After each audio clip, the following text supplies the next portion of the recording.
പറയാനുള്ളത്? ഒരു ഫാക്ടർ എനിക്ക് പറയാൻ പറ്റില്ല, ഹോൾ മൂവി തന്നെ എനിക്ക് പറയേണ്ടി വരും. കാരണം ഞാന് ഈ സിനിമയുടെ ഹണി ചേച്ചിയുടെ ഫ്രണ്ട്സ് അവിടെ ഉണ്ട്, ഒരു ഹായ് പറയാൻ നിങ്ങൾക്ക് കാണാൻ പറ്റുന്നില്ല ഞങ്ങളെ?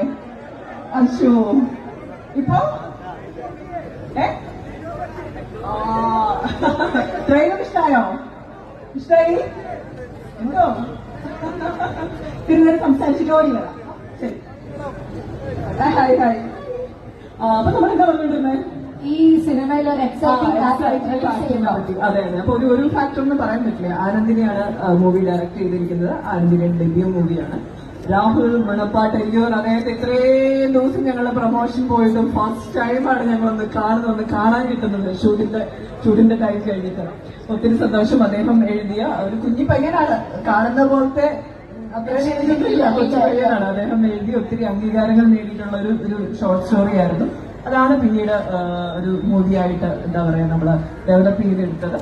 ആൻഡ് അതിലെ കഥാപാത്രങ്ങളൊക്കെ അത്ര ഇന്റൻസ് ആയിട്ടുള്ള കഥാപാത്രങ്ങളാണ്. നമ്മള് ഇദ്ദേഹം തന്നെ എഴുതിയതാണോ എന്ന് പോലും നമ്മൾ ചിന്തിച്ചു പോകുന്ന രീതിയിലുള്ള ഒരു സ്റ്റോറി ആയിരുന്നു അത്. അതിലൊരു ബ്യൂട്ടിഫുള്ളി ഒരു സിനിമയായിട്ട് എക്സിക്യൂട്ട് ചെയ്യാൻ ആനന്ദിനിക്കും കഴിഞ്ഞിട്ടുണ്ട്. ആൻഡ് രാഹുലും ഷൈൻ സാറും ചേർന്നിട്ടാണ് അതിന്റെ സ്ക്രിപ്റ്റ് ചെയ്തിരിക്കുന്നത്. ആൻഡ് ഷൈൻ സാറിനെ പോലെ അത്രയും പ്രഗത്ഭനായ എക്സ്പീരിയൻസ് ഉള്ള ഒരു ഡയറക്ടർ നമുക്ക് എല്ലാവർക്കും ഒരു ഹ്യൂജ് സപ്പോർട്ടായിരുന്നു. അദ്ദേഹത്തിന്റെ ഒരു guidance through from the beginning to till the end ഞങ്ങൾക്ക് എല്ലാവർക്കും കിട്ടിയിട്ടുണ്ട്.